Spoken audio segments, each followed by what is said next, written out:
Welcome to my channel Bhupali's Kitchen. আজি মই বনাব লৈছো আটা বিস্কুট। আৰু যদি আপোনালোকে মোৰ ভিডিওটো চাই ভাল পায় তেনেহলে মোৰ ভিডিওটো লাইক কৰিব, শেয়াৰ কৰিব, মোৰ চেনেলটো সাবস্ক্ৰাইব কৰিব আৰু লগতে বেল আইকনটো ক্লিক কৰিব নাপাহৰিব। তেনেহলে বলকচোন আমি চাই লওঁ কেনেকৈ বনোৱা হয় আৰু ইয়াত আমাক কি প্ৰয়োজন হ'ব। ইয়াত মই এবাটি চেনি লৈছো আৰু চেনিখিনিত মই 4টা ইলাচি দি লৈছো আৰু আধা বাটি ৰিফাইন তেল, 3 চামুচ চকলেট বাটাৰ, 2 চামুচ ঘি, 1 চামুচ বেকিং পাউডাৰ, আধা চামুচ সোডা, 1 কাপ গাখীৰ আৰু লাগিব আমাক ইয়াত আটা। চেনি লোৱা বাটিটোৰে মই 2 বাটি আটা লৈছো আৰু আটাখিনিত মই অকমান নিমখ দি দিছো আৰু লাগিব আমাক এনেকুৱা এটা প্লাষ্টিকৰ বেগ। এতিয়া মই এটা মিক্সিং জাৰ লৈছো আৰু এই মিক্সিং জাৰখিনিত মই ইলাচি আৰু চেনিখিনি দি দিম।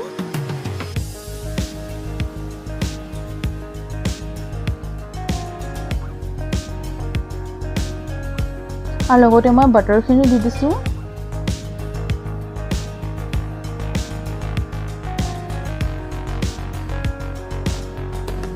এতিয়া মই দিছো ঘিখিনি।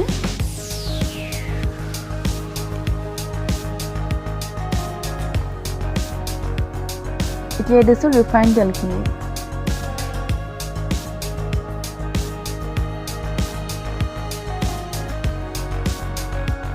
আৰু এইখিনি মই ভালকৈ মিক্স কৰি লম। এইখিনি মই মিক্স হৈ গৈছে। এতিয়া ইয়াত মই আটা দি দিম। আটা মই আধা দিম আৰু আধা মই ৰাখি দিম।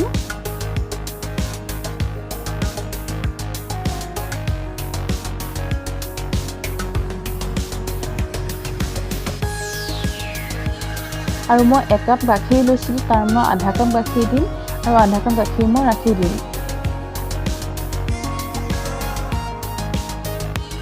এইখিনি মোৰ ভালকৈ মিক্স হৈ গ'ল আৰু এতিয়া মই বাকি থকা আটাখিনি ইয়াত দি দিম।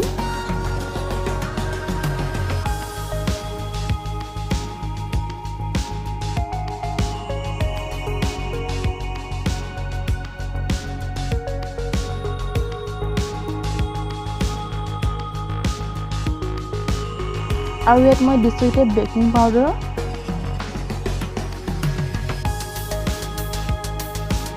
আৰু লগতে মই সোডাখিনিও দি দিম আৰু যোনখিনি মই আধা কাপ গাখীৰ ৰাখিছিলোঁ সেইখিনি এতিয়া মই দি দিছোঁ আৰু এইখিনি মই ভালকৈ মিক্স কৰাই ল'ম। এইখিনি মোৰ মিক্স হৈ গ'ল আৰু এতিয়া এটা মই এনেকুৱা এটা বাটিত লৈ লৈছোঁ এইখিনি আৰু এইখিনি দেখিবলৈ এনেকুৱা হৈছে, একেবাৰে পনীয়া হোৱা নাই, একেবাৰে ডাঠো হোৱা নাই। আৰু যোনটো মই প্লাষ্টিকৰ বেগ লৈছিলোঁ এই বেগৰ ভিতৰত মই এনেকৈ এচামুচকৈ এই মিশ্ৰণখিনি ভৰাই যাম।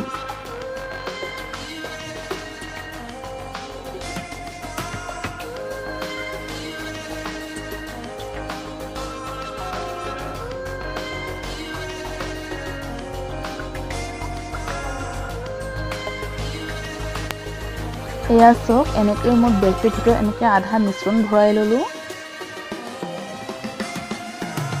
এনেকৈ আৰু ইয়াতে সৰুকৈ এটা মই কাটি ল'ম। এতিয়া মই এখন কেৰাহীত এনেকৈ মই নিমখ লৈ লৈছোঁ এবাটি আৰু নিমখখিনি মই আগতে ব্যৱহাৰ কৰা হয় আৰু নিমখখিনি এনেকৈ এখন মই ঢাকনি লগাই লৈছোঁ এতিয়া কেৰাহীখনত আৰু এইটো মই 10 মিনিটৰ কাৰণে হাই ফ্লেমত এইখিনি মই প্ৰিহিট কৰি ল'ম।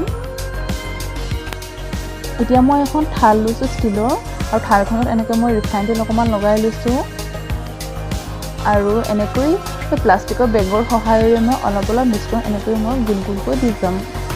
আপোনালোকে ইয়াত যেনেকুৱা শেপ ভাল লাগে সেনেকুৱা শেপতে দিব পাৰে। মই এনেকৈ দিছোঁ।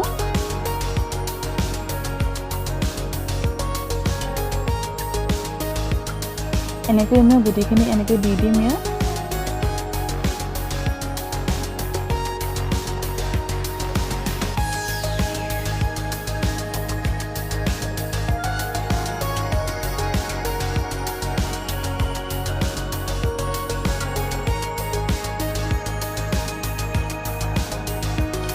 এইখিনি মোৰ দিয়া হৈ গ'ল আৰু এইখিনি মই এনেকৈ অলপ মই দূৰে দূৰে দিছোঁ, যিহেতু আমি এইখিনি বেক কৰিম আৰু বেক কৰোঁতে এইখিনি ফুলিব।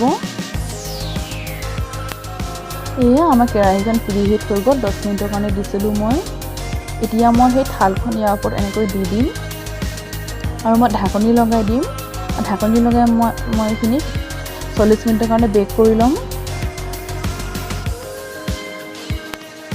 এয়া চাওক এইখিনি 40 মিনিটৰ পিছত এইখিনি ইমান ধুনীয়া এনেকুৱা এটা সোণালী ৰঙৰ ৰং হৈছে আৰু খুব ধুনীয়া হৈছে খুব ক্ৰিস্পি হৈছে আপোনালোকে এনেকৈ নিশ্চয় ট্ৰাই কৰি চাব ঘৰত আৰু এইটো ঘৰত বনোৱা বিস্কুট খাবলৈ খুবেই সোৱাদ হয় আৰু ইমানেই মোৰ ভিডিঅ'টো চোৱাৰ কাৰণে আপোনালোকক ধন্যবাদ